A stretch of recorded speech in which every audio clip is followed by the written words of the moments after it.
morning guys, it's me again, Boss Marky. Panibagong araw, panibagong vlog na naman tayo ngayon. Ipapakita ko sa inyo guys, may binili na naman kasi ako ng patuka ng aking mga alagang manok.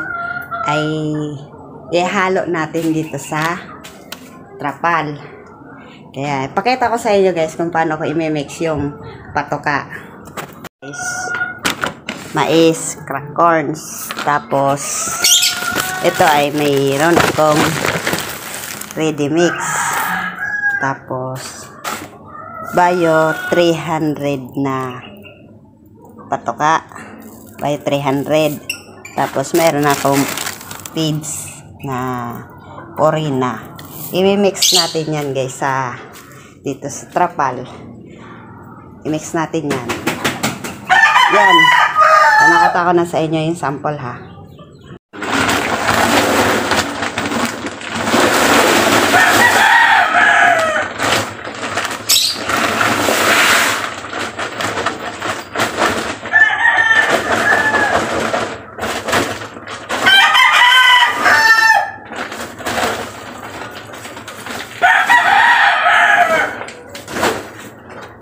Kasi, yung nagtanong sa akin dyan kung anong binibigay kong patoka sa aking mga alagang manok, ito na yon. Papakita ko sa inyo yung video. Kasi nag-video na rin ako nito, pero hindi ako nagsalita. Pinost ko rin sa YouTube channel ko. Kung bago ka lang sa aking channel, please like and subscribe sa notification bell para lagi kayong update sa aking video. Kaya papakita ko na sa inyo guys kung paano ko ginagawa at pinaghahalo yung pakain ng aking mga alagang manok. Kaya, na guys, kung may panoorin nyo na lang to kung paano ko ginagawa to. Kasi hindi to mix na binili ko. Ready mix siya, kaso minimix ko rin siya ng mais, tapos Purina, tapos crack corns. Pinaghahalo ko yun. Kasi doon sa bilihan, wala yung ganyan doon na itong i-mix na, itong mix na bibilihan. Kasi ako, ginagawa ko, minimix ko talaga to. Kaya, ito guys, panoorin nyo na lang.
Kasi mas maganda yung lagyan natin yung feeds ng baboy yung ating mga alagang manok. Kasi isa din yan sa sa pampataba ng mga ating alagang manok.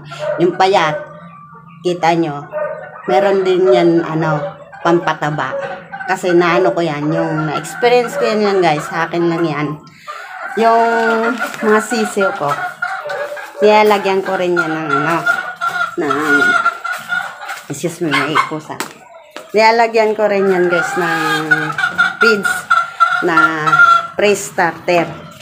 At hindi naman sabing tabang-taba. Yung tama lang, nakatamtaman lang yung taba nila.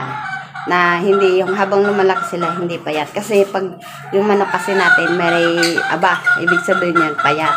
Kaya sa akin lang tong, sa akin lang to. Ako lang ang nakaano nito na pwede natin nabigyan ng ating mga alagang manok. Kaya yun, natesting ko rin yan. Kaya ipapakita ko rin sa inyo. Kung gusto nyo gayahin guys, gayahin nyo lang yung aking ginagawa. At kita nyo yung mga manok nyo. Hindi naman sabing payat. At meron din yan, feeds. Kaya maganda din yan sa atin na lagyan natin ng patokan ng pagkain ng baboy. Kaya yan ang ginagamit ko guys. Kaya yung aking mga alagang manok, simula nung sisiw, binigyan ko talaga yung pre-starter Kaya maganda yung nila. Kaya yan na palakad-lakad yung tumutuka dyan sa garden namin. Yan yung sikreto ko sa aking mga alagang manok. Na-discover ko lang yan guys. Kaya ipapakita ko sa inyo kung paano ko binibigay itong mga patoka. Kasi kita nyo sa video, di ba? Yung mga manok ko, walang payat at puro mataba. At hindi naman sila matabang-mataba. Tama lang. Kaya ito guys, mix na ako nitong aking patoka. Kaya ito, pakita ko lang sa inyo ha.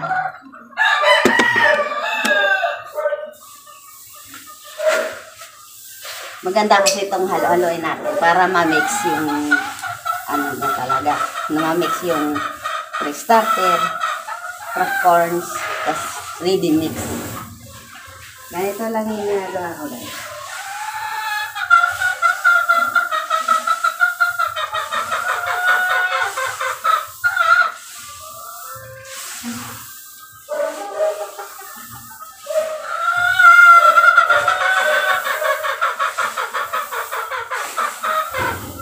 Bago nyo pakainin guys, paliguan nyo muna, tapos purgay nyo muna.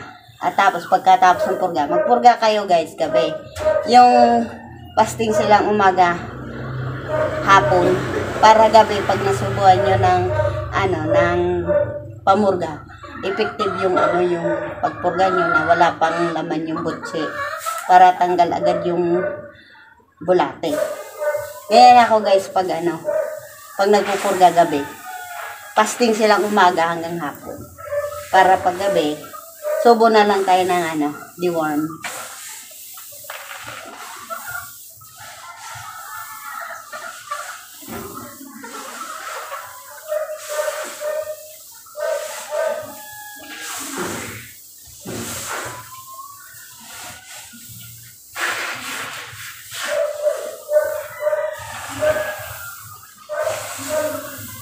Ito lang ang paghalo guys.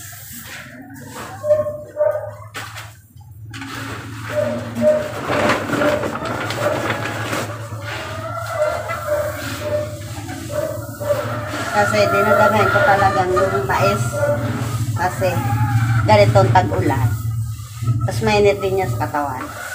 Mayroon silang laban sa sa lamig. Mais. Tag to guys, 20 kilos na mais, saka ready mix feeds, tapos 300 na na bio 3, 25 kilo, tag 25 kilo.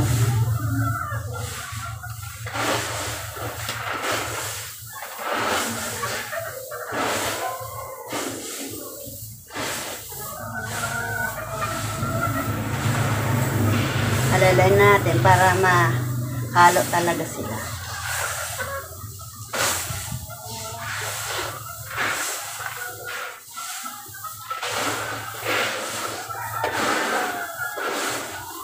Kita nyo guys yung mga alaga ko. Walang masabing payat.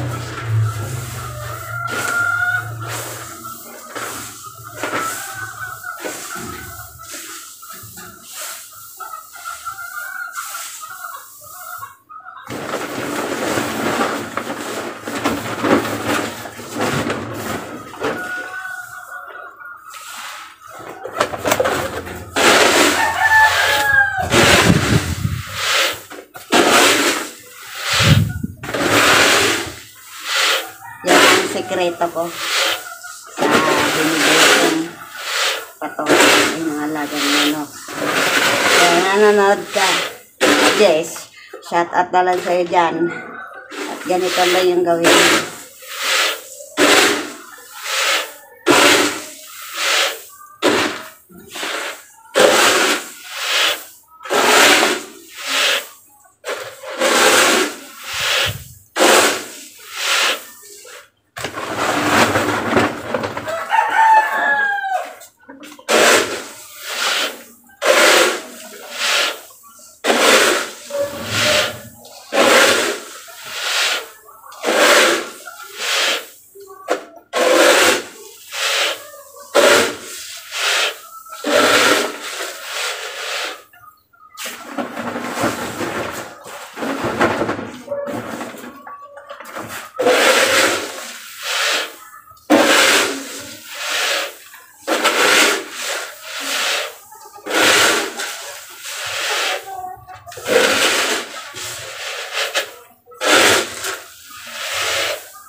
Ay.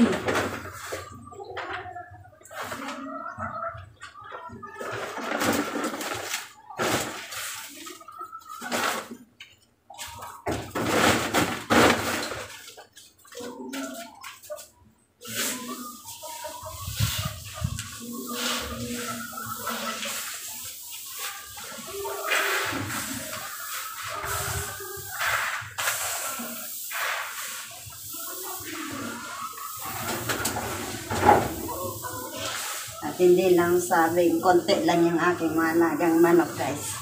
Madami talaga to. Kaya itong pataka na to, hindi naman sabing madali maubos.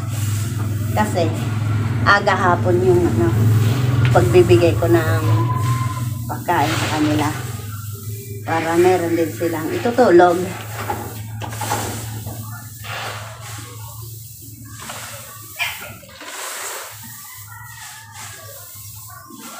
Yan, mix na natin. At sigurado tayong na-mix natin yung patoka.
Yan.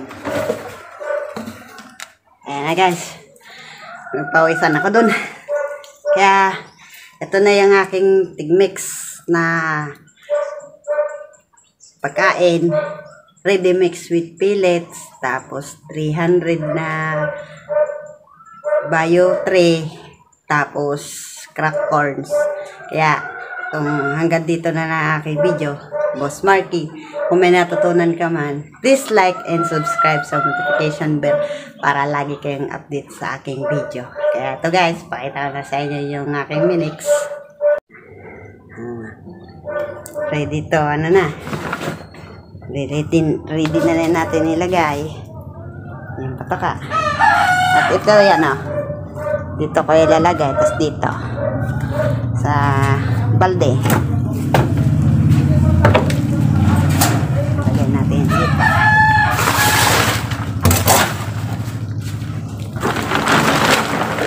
Kaya